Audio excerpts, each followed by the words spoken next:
You think being rich means numbers, a bank account, a black car, a house with too many rooms, a watch that tells the same time as everyone else's watch, but somehow makes people respect you more. Today, wealth is stored behind passwords, property lines, apps, and logos stitched onto things that should not cost that much. If you have enough of it, people smile faster and listen longer. Now, remove all of it. No bank, no money, no house, no electricity, no police, no hospital, no supermarket, no phone telling you that you are worth something. Strip the world down until there is only cold ground under your body, smoke in your hair, hunger under your ribs, and ancient humans waking up before the sun climbs over trees. For roughly 300,000 years, being rich did not mean having more money, because money did not exist. It meant having more ways to survive tomorrow than the person standing next to you. If the group gets hungry, can you help feed them? If the night turns cold, can you keep fire alive? If something watches from the edge of the dark, do people move behind you or away from you? Right now, they move away. You wake near the edge of the camp, not because anyone pushed you there, but because groups arrange themselves around value. The best places are closer to the fire, closer to warmth, closer to the people others trust. You are not there. Your covering is thin. Your stomach is not empty enough to die, but empty enough to make cooked meat feel personal. Around you, the tribe is moving. Someone checks coals. Someone lifts a spear. Someone older points toward trees and others listen. That is ancient wealth happening in front of you. The hunter with the scar owns almost nothing by modern standards. No land deed, no account, no vault. But when he speaks about tracks, people stop talking. The old woman with cracked hands does not have gold, but she knows which roots fill a stomach and which ones twist it into pain. The person who remembers where water collects after rain has value. The person who can make a stone edge sharp enough to cut hide has leverage. The person who calms a child when hyenas laugh beyond the firelight has power you do not have yet. Then there is you. Empty hands, nervous face, too young to be trusted, too old to be treated like a child. Nobody hates you. Hate would mean you mattered enough to threaten something. You are worse than hated. You are optional. In the modern world, being poor can mean people underestimate you. Here, being poor means the tribe has not found a reason to depend on you. You do not control food. You do not control fire. You do not know the safest path through brush. You do not own a tool anyone wants to borrow. You hold no memory that saves the group from hunger. Your net worth is what your body, hands, knowledge, and reputation can do before sunset. Right now, that number is painfully small. So you watch. You watch how meat changes posture. The person who brings it back stands closer to the center. You watch how knowledge changes volume. The person who knows where to go speaks softly, and still everyone hears. You watch how trust changes distance. People sleep nearer to those who make the dark feel less dangerous. For the first time, you understand the first brutal rule of ancient wealth. Being poor does not mean having no coins. It means having nothing that makes tomorrow safer. At first, you think the fastest way out of poverty is a glorious hunt. That is what looks rich from the outside. A man returns with blood on his arms and meat over his shoulder, and suddenly the fire seems to bend toward him. People make space. Children stare. So you follow the hunters, because hunger has made you ambitious and pride has made you stupid. The problem is that wanting meat is not the same as knowing how to get it. The real hunters move like they are part of the ground. They read mud, wind, feathers, silence. You read nothing. You step where the brush is loud. You grip your spear until your hand aches. When a small animal breaks from cover, you move too early, too fast, and with all the confidence of someone about to become a warning story. The animal vanishes. The hunters look at you. No one has to explain that you cost them food. So you learn the first lesson of ancient wealth. Big glory is dangerous when you have no skill. Food does not care about your ego. Hunger does not care that you wanted to impress anyone. If you cannot bring down an animal, you need another way to make tomorrow less empty. That is when you start watching the gatherers. At first, you thought gathering was what people did when they were not strong enough to hunt. Then you notice something humiliating. They are feeding people more reliably than you are. An older woman knows which berries can be eaten and which ones make the stomach twist. Someone else can smell damp soil and guess where roots hide. This is not weakness. This is survival stored in human memory. A few days later, the hunt fails again. The group comes back with empty hands, and the camp changes. Hungry people do not need to shout to become frightening. They get quiet. Children ask for food in small voices. Adults avoid each other's eyes because every stomach is doing math. You remember a place near a fallen tree where the ground stayed soft after rain. You saw birds picking there twice. It might mean nothing. It might mean roots. You take a sharpened stick and lead two others back, trying not to sound too certain, because certainty embarrassed you once. You kneel in the wet dirt. You dig. For a moment, there is only mud under your nails. Then your fingers close around something firm, a root, then another. It is not a feast. Nobody sings. Nobody calls you rich. But when you return, the roots are washed, cooked, and divided. A child eats because you remembered. An old woman nods once. One hunter watches you longer than usual. That tiny shift matters more than praise. This is the first currency. Food. But not food as a pile you hide for yourself. Food is proof. Food is social insurance. Among hunter-gatherers studied by researchers like Richard Lee, sharing was not just kindness, it was survival strategy. One day you find food, another day someone else does. The group remembers who shares and who only takes. So your first wealth is not the root in your hand. It is the fact that people now connect your name with a less hungry evening. You did not become powerful by hoarding. You became slightly richer by being useful in a way others could feel in their stomachs. That night, you still sleep near the edge of the fire, but not as far as before. Reputation moves slowly, but it moves. Food changes how people look at you, but food disappears. Roots are eaten. Meat spoils. A good day becomes yesterday very fast. If you want to become more than the person who got lucky once, you need something that lasts longer than a meal. You need skill. You need knowledge. You need a way to make your hands more useful tomorrow than they were this morning. So you sit near the people who know stone. At first, it looks simple. Pick up a rock, hit another rock, make a sharp edge. Then you try it and discover that the rock does not respect your confidence. It breaks wrong. The flake is too thick. The edge is dull. Your finger opens before the stone does anything impressive, and the children notice. But you keep watching. The older toolmaker does not strike randomly. He turns the stone, feels the angle, chooses the place where force will travel. A rock is not just a rock anymore. Some stones are dead weight. Some stones can become teeth.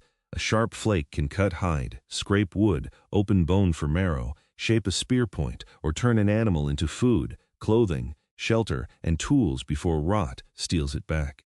This is how knowledge turns into wealth. Not the shiny kind, the kind that bleeds if you forget it. Early stone tools, from Oldowan flakes to later hand axes, were not decorations. They were survival multipliers. A weak hand with a good edge could do what bare fingers could not. A person who knew how to make that edge became valuable before anyone named technology. Your days change. You stop asking only, "What can I eat?" You start asking, "What can this become?" A bone can become a point. A tendon can bind wood. Dry grass can carry fire. Bark can hold something. A broken branch near mud can say that an animal passed before sunrise. Wind on your face can tell you whether your scent is traveling toward danger. None of this makes you look rich in a modern way. You still sleep on the ground. Your clothes still smell like smoke. But now people come to you with small problems. A cutting edge has gone dull. A spear point needs fixing. Someone wants to know if the tracks near camp are fresh. You are not only eating what the group finds. You are helping the group turn the world into usable pieces. That is a different kind of value. A consumer takes from the circle. A producer changes what the circle can do. Yesterday, you were another hungry body near the fire. Today, one of the hunters waits while you repair his point. He does not flatter you. He simply waits. In the ancient world, that is respect with dirt under its nails. You also learn that memory is a tool no one can steal unless they kill the person carrying it. You remember where the roots grew. You remember which wood smoked badly. You remember the hollow where water stayed after rain. You remember that birds went quiet before the cats moved through the grass. The richest ancient human is not only the one holding the most objects, it is the one holding the most useful patterns. By the time the sun falls, your hands hurt, but your place has shifted. People do not ask only what you found. They ask what you think. Once your judgment becomes useful, your absence becomes expensive. In a world with no banks, no locks, and no contracts, becoming expensive to lose is the beginning of power. At first, people come to you for things they can touch: a sharper edge, a piece of food, a strip of dry bark that catches flame. Then something stranger happens. They begin coming to you before they know exactly what they need. A young hunter brings a broken point and waits. A mother asks if you saw dry moss near the stream. An old man wants help carrying water, not because you are the strongest, but because you notice when small problems become large ones. This is when wealth stops being an object and starts becoming a network. You do a favor. Someone remembers. You share roots after a bad hunt. Someone shares meat when your hands are empty. You fix a tool. Later, that hunter warns you about tracks near the sleeping place. Nothing is written down. There are no contracts, no coins, no signatures. But every useful act leaves a mark in the memory of the group. Fire makes this even stronger. At night, the camp folds inward around the flames, and everyone becomes easier to read. Faces appear and disappear in orange light. Children lean against tired adults. Hunters speak less loudly. The dark presses from every side, but the fire gives the tribe a center, and now your hands are part of keeping that center alive. You learn which wood smokes too much, which burns hot, which branch looks dry outside but is wet in the heart. You feed the flames without wasting fuel. You move coals under damp sticks. You carry embers when the group moves. Nobody sings about the man who understood wet wood. But when the fire stays alive through a cold night, everyone feels the profit.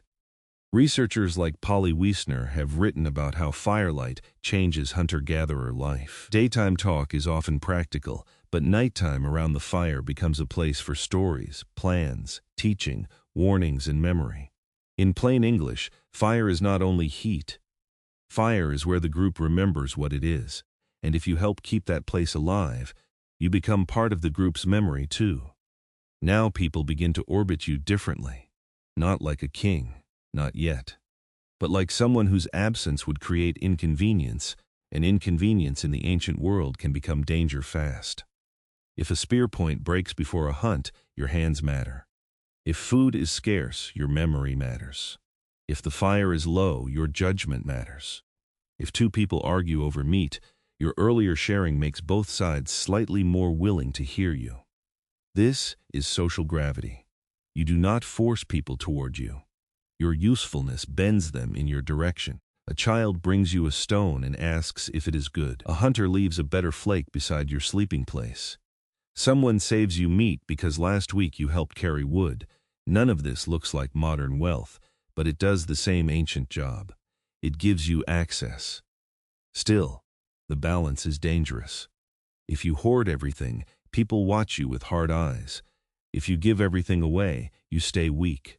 So you learn the richest skill of all, how to let value move through you without letting it vanish from you. Enough generosity to be protected, enough control to be needed. By now you are no longer chasing wealth. Food, tools, fire, favors, and trust pass through your hands. The tribe does not revolve around you completely, but a small part of its survival now does. And that is when people begin to understand something before you do. Losing you would cost them. Nobody calls you the richest ancient human. There is no word for it that sounds like money yet. No throne, no vault, no number scratched beside your name. But the tribe behaves as if losing you would make tomorrow harder, and in this world, that is wealth. You notice it first in small ways. People ask what you think before moving camp. A hunter waits while you examine a broken point. A mother trusts you near her child because you know when the edge of camp is too quiet. Someone saves you meat, not because you demanded it, but because last winter you helped their family eat. You still sleep on the ground, smoke still lives in your hair, but your place near the fire is no longer accidental. This is ancient wealth at its peak, not possession alone, influence, access, trust, options. You own almost nothing that a modern rich person would recognize, but you have the things modern wealth tries to imitate.